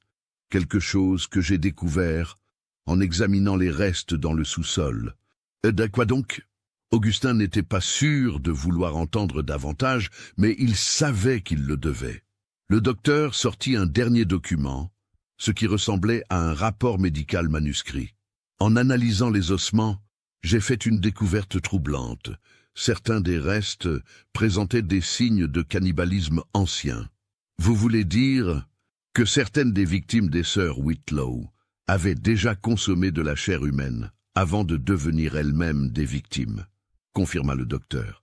Pas toutes, mais au moins 3 ou 4.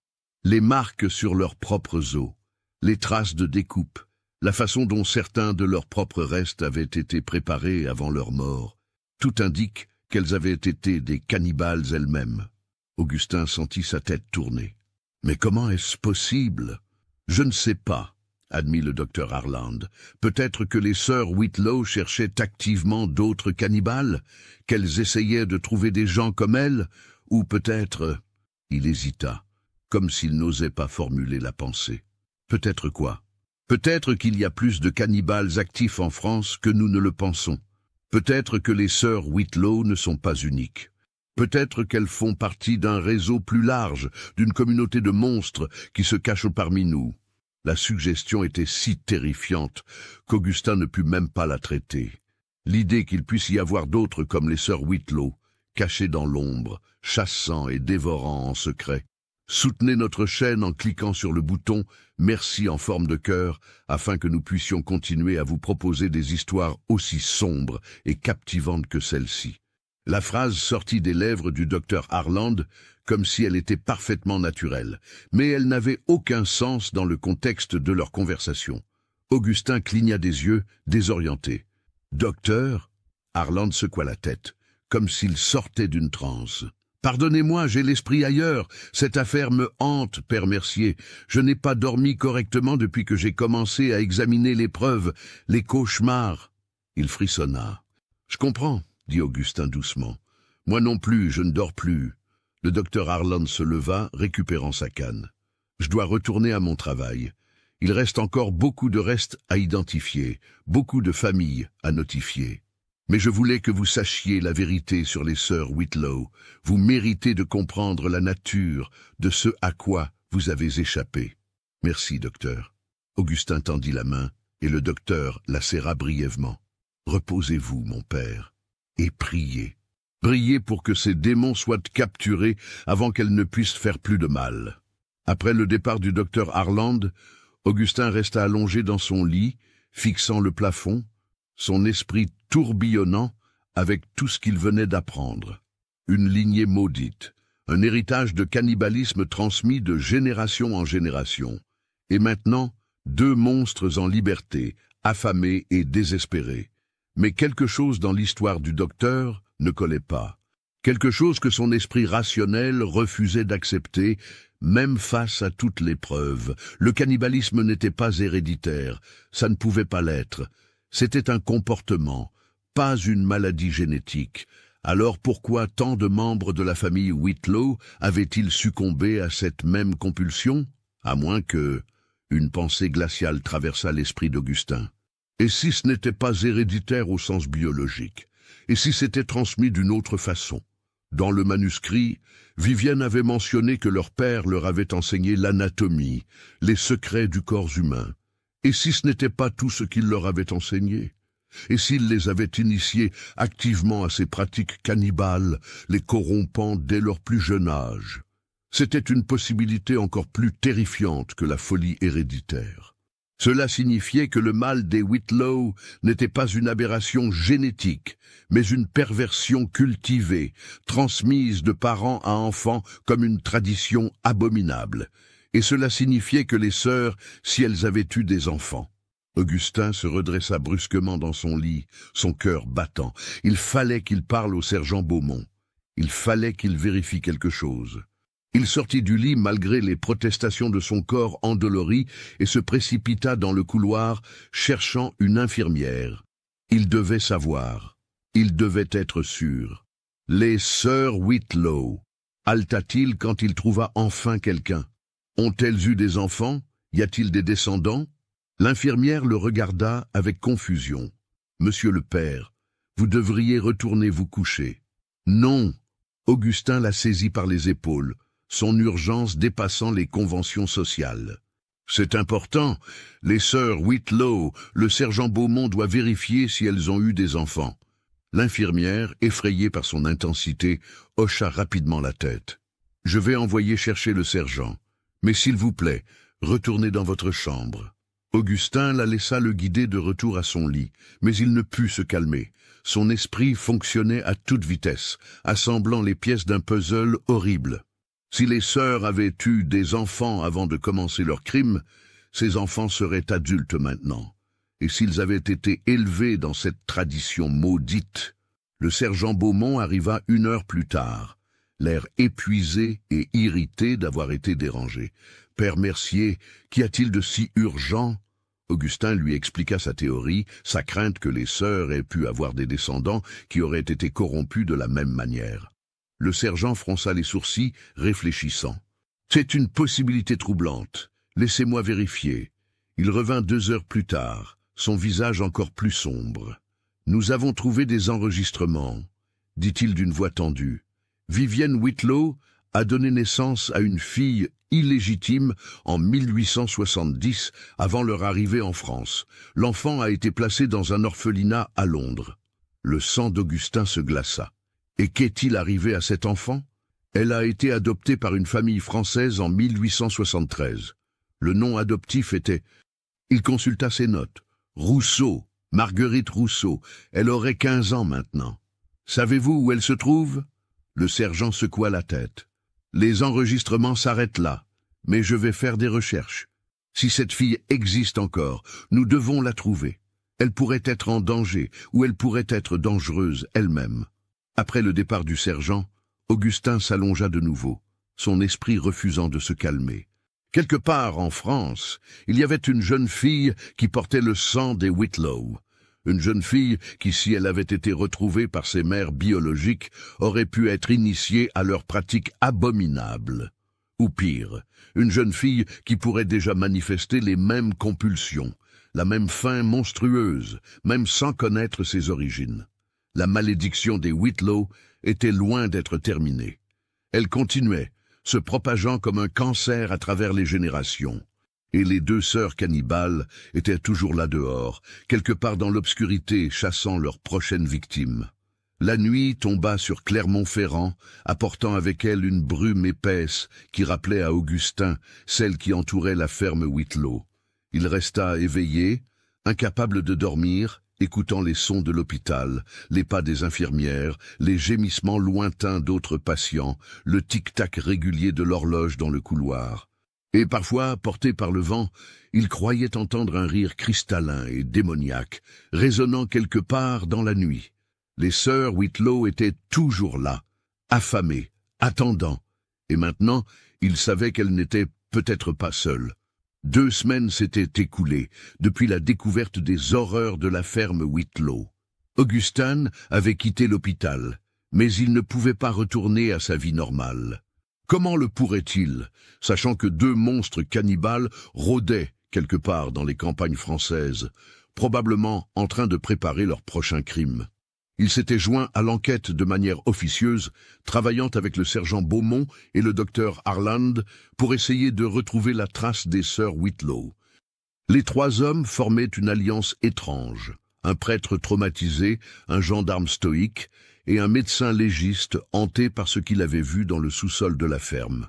Ils se réunissaient chaque soir dans un bureau exigu de la gendarmerie de Clermont-Ferrand, étalant des cartes, examinant des rapports, suivant chaque piste aussi mince soit-elle. « Aucune trace », annonça Beaumont ce soir-là, jetant avec frustration une pile de rapports sur la table. Mais comme si elle s'était évaporée, pas de signalement, pas de témoin, rien. « Elles sont trop intelligentes pour se faire remarquer », dit le docteur Harland, étudiant une carte de la région d'Auvergne. Elles ont survécu pendant 10 ans en évitant toute détection. Elles savent comment se déplacer, sans laisser de traces. Augustin, assis dans un coin, regardait fixement un portrait des sœurs que le sergent avait fait réaliser d'après ses descriptions. Les visages pâles, les yeux glacés, les sourires énigmatiques. Même sur le papier, elles dégageaient quelque chose de profondément dérangeant. « Et qu'en est-il de la fille ?» demanda-t-il. « Marguerite Rousseau, avez-vous pu la localiser ?» Beaumont soupira. « Nous avons retrouvé la famille Rousseau. Ils habitaient à Lyon, mais... » Il hésita, échangeant un regard avec le docteur Harland. « Mais quoi ?» pressa Augustin. « Marguerite a disparu il y a 6 mois, » révéla le docteur Harland. « La famille a signalé sa disparition, mais aucune enquête sérieuse n'a été menée. On a supposé qu'elle s'était enfuie, peut-être pour rejoindre un amant ou échapper à une situation familiale difficile. »« 6 mois, » répéta Augustin, sentant un frisson glacé parcourir son échine. « C'est exactement quand les sœurs Whitlow ont commencé à tuer plus fréquemment, selon leur journal. » Les 3 hommes se regardèrent, la même pensée horrible se formant dans leurs esprits. « Vous pensez qu'elles l'ont retrouvée ?» demanda Beaumont. « Qu'elles ont retrouvé la fille de Vivienne et l'ont recrutée. C'est possible, » dit le docteur Harland lentement. « Si elles voulaient perpétuer leur lignée, transmettre leur pratique à la génération suivante, ce serait logique. Alors, nous ne recherchons plus de femmes, » réalisa Augustin avec horreur. « Nous en recherchons 3. » Un silence pesant tomba sur le bureau. La situation était déjà désespérée, mais l'idée qu'une 3e cannibale, plus jeune et peut-être encore plus impitoyable, ait rejoint les sœurs, la rendait presque insurmontable. « Il y a autre chose, » dit Beaumont, sortant un télégramme de sa poche. « Nous avons reçu ceci ce matin, de la gendarmerie de Riom. » Il lut à haute voix. « Famille de 4 personnes disparues près du village de Volvic. Dernière fois vue il y a 3 jours, en route vers Clermont-Ferrand. Chariot retrouvé abandonné sur la route, chevaux disparus, aucun signe de lutte. Demande assistance pour enquête. »« Volvic, » murmura Augustin. « C'est à moins de 20 kilomètres d'ici. »« Exactement, » confirma Beaumont. « Et voyez la date de la disparition. » Il pointa le télégramme. « Il y a 3 jours, le 23 novembre. » Le docteur Harland se leva brusquement, renversant presque sa chaise. « C'est elle, ça doit être elle. Elles sont restées dans la région. »« Hein, mais pourquoi ?» demanda Augustin. « Pourquoi prendre le risque de rester si près de la ferme alors qu'elles savent que nous les recherchons ?»« Peut-être qu'elles n'ont pas le choix, » suggéra Beaumont. « Peut-être qu'elles sont blessées. Vous avez dit avoir brûlé l'une d'elles, père Mercier. Ou peut-être qu'elles ont un endroit où se cacher dans la région. Un refuge que nous n'avons pas encore découvert. Ou peut-être, » dit le docteur Harland d'une voix sombre, « qu'elles veulent qu'on les trouve, qu'elles jouent avec nous, comme un chat joue avec une souris. » Cette pensée était particulièrement troublante. L'idée que les sœurs Whitlow orchestraient délibérément une confrontation qu'elles attendaient le bon moment pour frapper. « Nous devons aller à Volvic », décida Beaumont. « Immédiatement. Peut-être trouverons-nous des indices sur le lieu de leur cachette. » Ils partirent avant l'aube le lendemain matin, voyageant dans la voiture du sergent Beaumont, une vieille calèche noire tirée par 2 chevaux vigoureux. La brume matinale enveloppait la campagne d'Auvergne, créant une atmosphère oppressante qui rappelait à Augustin sa première visite à la ferme Whitlow. Volvic était un petit village perché sur les pentes du puits de la Nugère, connu pour ses sources d'eau pure et ses carrières de pierres volcaniques. Ils furent accueillis par le brigadier local, un homme nerveux nommé Renaud, qui les conduisit au site où le chariot avait été retrouvé. « C'est là, » dit Renaud, désignant une clairière en bordure de la route principale. Le chariot était renversé, les affaires éparpillées. Nous avons trouvé des traces de sang sur le siège du conducteur, mais pas assez pour indiquer une blessure mortelle. Augustin descendit de la calèche et examina le site. Des débris étaient éparpillés dans la clairière. Des vêtements d'enfant, un chapeau de femme, des provisions piétinées. Mais ce qui attira immédiatement son attention, ce furent les marques dans la boue séchée. Des traces de pas, beaucoup de traces de pas, s'éloignant de la route principale et s'enfonçant dans les bois denses qui couvraient les pentes du volcan. « Vous avez suivi ces traces ?» demanda le docteur Harland au brigadier Renaud. « Jusqu'à un certain point, » admit Renaud nerveusement, « mais elles nous ont menés profondément dans les bois, et mes hommes, ils ont eu peur. Il y a des histoires sur ces forêts, des légendes anciennes de créatures qui chassent dans l'obscurité. Je sais que ça semble ridicule, mais ce ne sont pas des créatures légendaires que nous cherchons, » coupa Beaumont. « Ce sont des femmes extrêmement dangereuses, certes, mais des êtres humains néanmoins. Sommes-nous sûrs de ça ?» murmura Augustin, presque pour lui-même. Le docteur Harland lui lança un regard acéré. « Que voulez-vous dire, père Mercier ?» Augustin hésita, puis décida de partager ce qui le troublait depuis des jours. « J'ai lu le manuscrit dans son intégralité, plusieurs fois, et il y a quelque chose, dans les dernières entrées, dans la façon dont les sœurs décrivent leur transformation. Elles ne se voient plus comme humaines. Elles parlent de devenir autre chose, d'évoluer au-delà des limites mortelles. Des divagations de folles, dit Beaumont avec un geste dédaigneux. Peut-être, concéda Augustin. Mais que se passe-t-il si, psychologiquement, elles sont véritablement devenues des monstres, si elles ont tellement embrassé leur identité de prédatrice qu'elles ne fonctionnent plus selon la logique humaine normale? Le docteur Harland fronça les sourcils, réfléchissant. Vous suggérez qu'essayer de prédire leurs mouvements selon une logique rationnelle serait futile? Je suggère que nous devons penser comme des prédateurs pour les capturer, répondit Augustin. Elles chassent, elles tuent, elles se nourrissent. Tout le reste est secondaire. Alors où une prédatrice blessée et affamée se cacherait-elle? Où pourrait-elle trouver un abri et de la nourriture? Un silence pensif s'installa. Puis Beaumont se tourna brusquement vers le brigadier Renaud. « Y a-t-il des structures abandonnées dans ces bois? Des vieilles fermes? Des cabanes de bergers? Des carrières désaffectées ?» Renaud réfléchit un moment. « Il y a une ancienne carrière de pierre, à environ 3 kilomètres dans les bois. Elle n'est plus utilisée depuis des années. Et il y a aussi... » Quoi? Il y a des rumeurs sur un vieux monastère en ruine, encore plus profondément dans la forêt. Les gens du village évitent cet endroit. Ils disent qu'il est maudit, que des moines y ont pratiqué des rituels interdits il y a des siècles et que leurs esprits hantent encore les lieux. Augustin et le docteur Harland échangèrent un regard. Un monastère en ruine, isolé, évité par les locaux, ce serait l'endroit parfait pour se cacher. « Conduisez-nous là-bas » ordonna Beaumont. « Immédiatement. » Le brigadier Renaud pâlit. « Mais monsieur le sergent, avec tout le respect que je vous dois, entrer dans ces bois serait de la folie. Si ces femmes sont vraiment aussi dangereuses que vous le dites, elles le sont, confirma Augustin.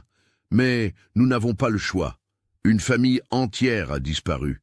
Si nous attendons, d'autres mourront. » Renaud sembla peser ses options, puis hocha la tête avec résignation. « Très bien, mais je vais chercher des renforts. Au moins 6 hommes armés. Faites vite, dit Beaumont. 1 heure plus tard, Un groupe de 10 hommes, le sergent Beaumont, le docteur Harland, Augustin, le brigadier Renaud et 6 gendarmes armés de fusils, s'enfonçaient dans les bois épais qui couvraient les pentes du puits de la Nugère. La forêt était dense et sombre, même en plein jour, les branches entrelacées au-dessus de leur tête, filtrant la lumière du soleil en raies pâles et fantomatiques. Ils suivirent les traces aussi longtemps qu'elles restèrent visibles. Puis, le brigadier Renaud prit la tête, guidant le groupe selon sa connaissance des bois. Le terrain devenait de plus en plus accidenté, escaladant les pentes rocheuses du volcan éteint, traversant des ravins peu profonds et contournant d'énormes blocs de basalte qui s'étaient détachés de la montagne au fil des millénaires. Le silence était oppressant. Pas de chants d'oiseaux, pas de bruissement de petits animaux dans les broussailles. Seulement le craquement de leurs propres pas sur les feuilles mortes et le sifflement occasionnel du vent à travers les arbres. « Nous approchons », murmura Renaud, après 2 heures de marche épuisante. Le monastère devrait être juste derrière cette crête. Ils gravirent la dernière pente avec précaution, les gendarmes tenant leurs fusils prêts. Au sommet, ils s'accroupirent derrière des rochers et observèrent la vallée en contrebas. Le monastère se dressait comme un cadavre de pierre au centre d'une petite clairière. C'était une structure imposante malgré son état de délabrement, des murs épais de basalte noir, partiellement effondrés, une tour carrée qui se dressait encore fièrement vers le ciel, et ce qui devait avoir été une chapelle, son toit depuis longtemps disparu, laissant les poutres apparentes comme les côtes d'un squelette géant. Mais ce qui retint l'attention d'Augustin, ce qui lui coupa le souffle, ce fut la fumée. Un mince filet de fumée s'élevait de quelque part au centre des ruines, presque invisible contre le ciel gris, mais indéniable. « Elles sont là », souffla le docteur Harland. « Elles doivent être là. » Beaumont fit signe à ses hommes. « Encerclez le bâtiment. Personne ne tire sans mon ordre. Nous voulons les capturer vivantes, si possible. » Les gendarmes se dispersèrent silencieusement, se déplaçant comme des ombres entre les arbres pour prendre position autour des ruines. Augustin, Beaumont et le docteur Harland descendirent directement vers l'entrée principale du monastère, une arche gothique brisée qui béait comme une bouche édentée. Ils progressèrent avec une extrême prudence, franchissant le seuil et pénétrant dans ce qui devait avoir été le vestibule. L'intérieur était un labyrinthe de couloirs effondrés et de salles à moitié détruites.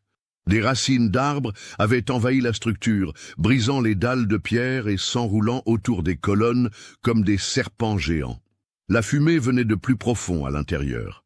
Ils la suivirent, leurs pas résonnant doucement sur les pierres inégales, chaque sens en alerte maximale.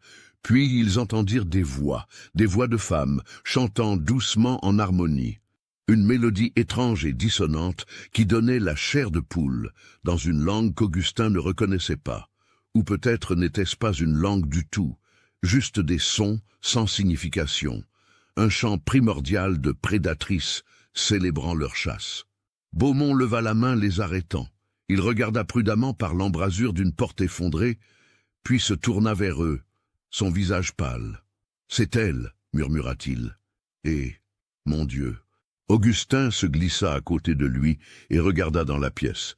C'était l'ancienne salle du chapitre du monastère, une vaste pièce circulaire dont le toit s'était partiellement effondré, laissant entrer des puits de lumière grise. Au centre, un feu brûlait dans un foyer de fortune, et au-dessus de ce feu, Augustin détourna immédiatement les yeux, luttant contre la nausée qui montait. Ce qui rôtissait au-dessus de ces flammes était indubitablement humain. Les restes d'une des victimes de la famille disparue. Les sœurs Whitlow étaient là, assises de chaque côté du feu. Vivienne, toujours vêtue de sa robe de velours bordeaux, maintenant déchirée et sale, son visage pâle, éclairé par les flammes. Et Clotilde, méconnaissable, le côté gauche de son visage et de son cou complètement brûlé, la peau fondue et noircie, mais ses yeux brûlaient avec une intensité démoniaque, et entre elles, une troisième figure.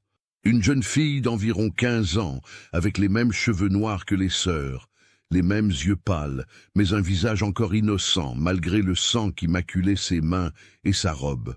Marguerite. La fille de Vivienne. Leur hypothèse était confirmée. « Que faisons-nous » chuchota le docteur Harland.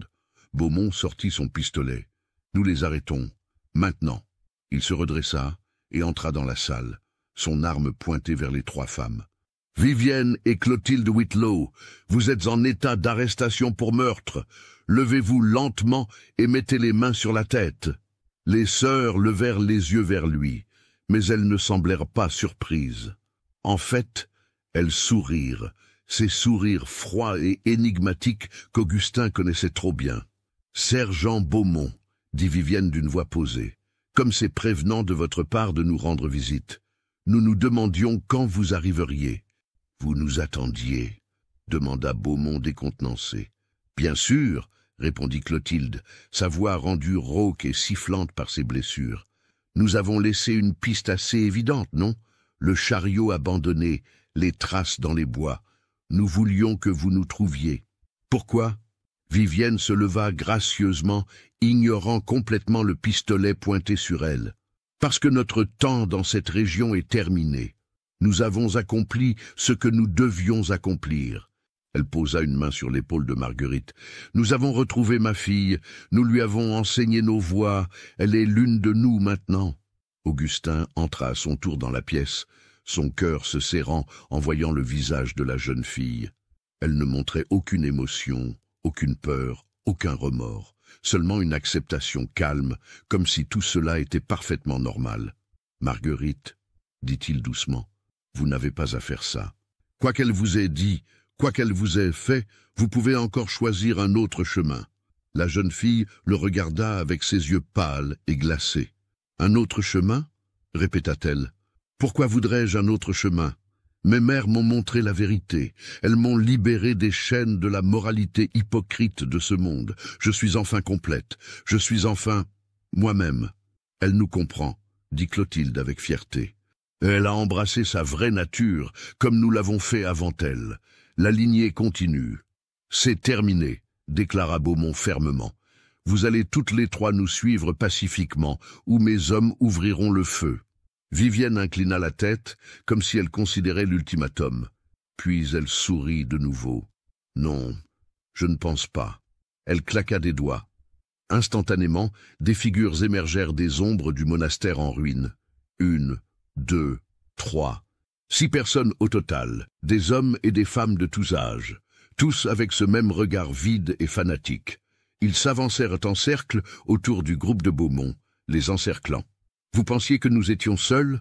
demanda Vivienne avec amusement. « Oh, sergent, vous nous sous-estimez. Nous avons passé 10 ans à bâtir notre communauté. Certains de nos invités ne sont pas morts.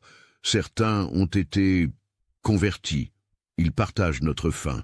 Ils comprennent notre voix. » Le docteur Harland regardait avec horreur les figures qui les entouraient. « Vous avez créé un culte de cannibales ?»« Un culte. » Clotilde cracha le mot avec dédain. « Nous préférons penser à cela comme une famille unie par un lien plus fort que le sang, unie par la faim sacrée. » Beaumont leva son pistolet, mais il était clair qu'ils étaient largement en nombre inférieur. Même avec les gendarmes dehors, ils ne pourraient pas maîtriser tout ce groupe. « Laissez-nous partir, » dit Vivienne, « et nous disparaîtrons. Vous ne nous reverrez plus jamais. Nous irons ailleurs, loin de la France, et nous continuerons notre travail dans l'ombre. Essayez de nous arrêter, et beaucoup mourront ici aujourd'hui. »« Je ne peux pas faire ça, » dit Beaumont, bien que sa voix trahisse son incertitude. « Je ne peux pas vous laisser continuer à tuer. »« Alors nous n'avons pas le choix. » Vivienne fit un geste, et les figures autour d'eux bondirent en avant. Le chaos éclata. Des coups de feu retentirent, alors que les gendarmes à l'extérieur réalisaient ce qui se passait et se précipitaient à l'intérieur. Beaumont tira, touchant l'un des cultistes au torse, mais celui-ci continua à avancer comme s'il ne sentait pas la douleur. Augustin se retrouva plaqué au sol par une femme aux yeux fous, ses doigts griffant vers sa gorge. Il lutta pour se dégager, réussissant finalement à la repousser avec un coup de pied désespéré. Le docteur Harland brandissait sa canne comme une arme, frappant quiconque s'approchait trop près. Mais ils étaient submergés par le nombre, les cultistes les attaquant avec une férocité animale. Dans la confusion, Augustin vit les 3 femmes Whitlow se diriger vers une ouverture dans le mur du fond, s'échappant pendant que leurs disciples couvraient leur retraite. Il se débattit, essayant de les suivre, mais fut bloqué par 2 cultistes qui le saisirent par les bras. « Non !» hurla-t-il. « Elle s'échappe !» Mais c'était trop tard. Vivienne, Clotilde et Marguerite disparurent dans les profondeurs du monastère en ruine, avalées par les ténèbres. La bataille continua pendant ce qui sembla une éternité, mais ne dura probablement que quelques minutes. Les gendarmes, mieux armés et entraînés, finirent par reprendre le dessus. Plusieurs cultistes furent tués, d'autres blessés et capturés. Mais quand la fumée se dissipa et que le calme revint, les 3 femmes Whitlow avaient disparu. Beaumont, le visage ensanglanté par une coupure au front, donna l'ordre de fouiller les ruines. Mais il savait déjà ce qu'il trouverait. Rien. Les sœurs Whitlow s'étaient évaporées une fois de plus. Ce soir-là, alors qu'ils retournaient à Clermont-Ferrand avec leurs prisonniers et leurs morts, Augustin regardait par la fenêtre de la calèche, fixant les forêts sombres qui défilaient. Quelque part là-dehors, 3 prédatrices rôdaient, affamées et libres, et il savait avec une certitude absolue que ce n'était pas fini, que tant qu'elles vivraient, elles continueraient à chasser, à tuer, à dévorer. La malédiction des Whitlow continuait. Les semaines qui suivirent la catastrophe du monastère furent marquées par une investigation exhaustive. Les cultistes capturés furent interrogés, jugés et condamnés, certains à la pendaison, d'autres à la prison à vie. Leurs témoignages révélèrent l'étendue horrifiante de l'opération des sœurs Whitlow. Au cours de la dernière année, après avoir retrouvé Marguerite, les sœurs avaient abandonné leur tactique de chasser des victimes isolées. Au lieu de cela, elles avaient commencé à recruter activement, ciblant des individus marginalisés, vagabonds, prostituées, orphelins, personnes que personne ne rechercherait. Elles les attiraient avec des promesses d'appartenance, de famille, de but. Et une fois qu'ils avaient goûté à la chair humaine, qu'ils avaient franchi cette ligne interdite, ils étaient perdus. La culpabilité et le dégoût de soi se transformaient en justification, puis en acceptation, puis en fanatisme. Ils devenaient des croyants, convaincus que le cannibalisme était une forme supérieure d'existence, une libération des contraintes morales hypocrites de la société. Les Whitlow avaient créé une véritable secte avec sa propre philosophie tordue, ses rituels, sa hiérarchie. Et maintenant que les sœurs s'étaient échappées, il était impossible de savoir combien d'autres membres de ce culte restaient en liberté, se fondant dans la population normale, attendant le signal pour se réunir à nouveau. Augustin n'avait pas quitté Clermont-Ferrand. Il ne pouvait pas tant que les Whitlow rôdaient quelque part. Il avait demandé un congé indéfini de sa paroisse, expliquant au père Grégoire qu'il avait une mission à accomplir, une mission que Dieu lui avait confiée cette nuit fatidique à la ferme Whitlow. Il devait arrêter ces monstres. Il le devait à toutes leurs victimes, passées et futures.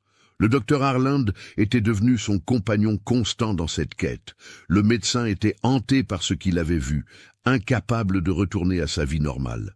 Ensemble, ils étudiaient chaque rapport, suivaient chaque piste, essayaient de prédire où les sœurs frapperaient ensuite. « Elles ne peuvent pas rester cachées éternellement », disait Harland lors d'une de leurs nombreuses sessions de travail nocturne. « Elles doivent se nourrir, et chaque fois qu'elles tuent, elles laissent des traces. » « Mais elles sont patientes, » répondait Augustin. « Elles ont survécu pendant 10 ans en tuant avec parcimonie, en choisissant soigneusement leurs victimes. Maintenant qu'elles savent que nous les traquons activement, elles seront encore plus prudentes. » Décembre arriva, apportant avec lui un hiver rigoureux. La neige recouvrait l'Auvergne d'un linceul blanc, rendant les déplacements difficiles et isolant encore plus les fermes et villages dispersés dans les montagnes. C'est alors que les disparitions commencèrent. Une famille à Orsine, un couple de bergers près d'Aïda, 3 chasseurs dans les forêts de la chaîne des Puits. Tous disparus sans laisser de traces, avalés par le paysage hivernal, comme s'ils n'avaient jamais existé. Beaumont et ses gendarmes enquêtaient sur chaque cas, mais ils ne trouvaient jamais rien de concluant. Pas de corps, pas de sang, pas de preuves, seulement l'absence. Elle se moque de nous, ragea Beaumont un soir, jetant son rapport sur la table avec dégoût. Elle tue sous notre nez et nous ne pouvons rien faire. Elles commettent des erreurs, dit Augustin, étudiant une carte où il avait marqué tous les sites de disparition. Regardez, toutes ces disparitions forment un schéma. Elles se déplacent vers le sud, lentement mais régulièrement. Le docteur Harland se pencha sur la carte. Vers où? Vers la vallée de la Couze-Pavin, réalisa Augustin. C'est une des régions les plus isolées de l'Auvergne. Des forêts denses, des gorges profondes, des centaines de grottes et de cavernes volcaniques, l'endroit parfait pour se cacher. Alors, c'est là que nous devons aller, dit Beaumont, se redressant avec détermination. Nous organisons une expédition, cette fois avec plus d'hommes, mieux armés, mieux préparés. Et cette fois, ajouta Augustin d'une voix sombre, nous ne prenons pas de prisonniers. Le 20 décembre, une force de 20 gendarmes, accompagnée d'Augustin, du docteur Harland et du sergent Beaumont, partit pour la vallée de la Couze-Pavin. Ils étaient lourdement armés et avaient des provisions pour 2 semaines. Leur mission était simple, trouver les sœurs Whitlow et y mettre fin par tous les moyens nécessaires. La vallée était un paysage de cauchemar en hiver. Des falaises de basalte noir se dressaient de chaque côté de la rivière glacée, leurs parois percées de dizaines d'ouvertures sombres, des grottes creusées par des millénaires d'érosion volcanique. La forêt était épaisse et silencieuse, les arbres nus se dressant comme des squelettes contre le ciel gris. Ils établirent un camp de base dans une clairière près de la rivière et commencèrent à explorer systématiquement chaque grotte, chaque caverne, chaque recoin où les fugitives auraient pu se cacher. Les 3 premiers jours ne révélèrent rien. Puis, le 4e jour, ils trouvèrent quelque chose, une grotte profonde sur la rive ouest de la rivière. À l'extérieur, des os, beaucoup d'os, tous humains, tous soigneusement nettoyés et empilés avec une précision presque artistique. Elles sont ici, souffla Beaumont, ou du moins elles l'ont été. Ils entrèrent dans la grotte avec une extrême prudence, torches levées, fusils prêts. Le passage s'enfonçait profondément dans la roche volcanique, se rétrécissant puis s'élargissant à nouveau, descendant en spirale vers les entrailles de la terre. Et puis ils arrivèrent dans une chambre vaste, une cathédrale naturelle de pierre noire, où des stalactites pendaient du plafond comme des dents géantes. Au centre de la chambre, un feu brûlait, et autour de ce feu, une scène qui défierait à jamais toute description rationnelle. Les 3 femmes Whitlow étaient là, mais elles n'étaient plus humaines. C'est la seule façon qu'Augustin pouvait le décrire. Leur corps émacié et déformé par des mois de vie sauvage, leurs vêtements en lambeaux, leurs cheveux emmêlés et sales. Mais c'était leur visage qui inspirait le plus d'horreur. Des visages transformés par une folie totale, des yeux qui ne reflétaient plus aucune humanité, seulement une faim primitive et insatiable. Clotilde, le côté du visage toujours horriblement brûlé, tenait quelque chose dans ses mains, un fémur humain qu'elle rongeait avec des dents aiguisées. Vivienne était accroupie près du feu, remuant quelque chose dans un pot de fer. Et Marguerite, la jeune fille qui aurait dû avoir toute la vie devant elle, était assise, immobile, ses yeux pâles fixant le vide, ses lèvres tachées de sang. Autour d'elle, les restes de leurs victimes. Des corps dans divers états de décomposition et de préparation. C'était un abattoir, une boucherie humaine, une vision d'enfer matérialisée sur terre. Qu'avez-vous pensé de l'histoire? Laissez votre commentaire ci-dessous et partagez vos réflexions sur ce cas terrifiant. Envie d'autres histoires d'horreur mêlant histoire et mystère. Abonnez-vous, activez la cloche de notification et partagez avec ceux qui aiment le côté obscur de l'humanité. À bientôt pour le prochain cauchemar. Les mots sortirent de la bouche de Vivienne comme une incantation, mais sa voix n'avait plus rien d'humain. C'était un grognement guttural, presque animal. « Feu !» hurla Beaumont. Les gendarmes ouvrirent le feu, leurs fusils résonnant comme le tonnerre dans l'espace confiné de la caverne. Les balles frappèrent les 3 femmes, les faisant chanceler et tomber. Mais elles se relevèrent. Encore et encore, malgré les blessures qui auraient dû être mortelles, elles se relevaient, rampant vers leurs assaillants avec une détermination inhumaine. « Continuez à tirer !» ordonna Beaumont, rechargeant frénétiquement son propre pistolet. Le massacre dura plusieurs minutes interminables. Quand le silence retomba enfin, quand la fumée des armes se dissipa, les 3 corps des femmes Whitlow gisaient immobiles au sol, criblés de balles. Mais même dans la mort, leurs visages conservaient ces sourires froids et énigmatiques, comme si elles avaient remporté une victoire que personne d'autre ne pouvait comprendre. Le docteur Harland s'approcha prudemment et vérifia les pouls. « Elles sont mortes », confirma-t-il, sa voix tremblante. « Cette fois, elles sont vraiment mortes. » Augustin s'effondra contre la paroi de la grotte, submergé par un mélange de soulagement, d'horreur et d'une tristesse profonde. C'était fini. Après des mois de traque, après tant de victimes, c'était enfin fini. Ou du moins, c'est ce qu'il voulait croire. Alors qu'il sortait de la grotte avec les corps, Augustin jeta un dernier regard en arrière. Et dans l'obscurité, juste au-delà de la portée de leur torche, il crut voir quelque chose bouger. Une ombre, une silhouette, une autre personne peut-être, un autre membre du culte qui avait échappé à la capture, ou peut-être juste son imagination, traumatisée par tout ce qu'il avait vu. Mais une pensée le hantait alors qu'il remontait vers la lumière du jour. Et s'il y avait d'autres enfants, d'autres descendants des Whitlow, cachés quelque part, portant cette malédiction dans leur sang?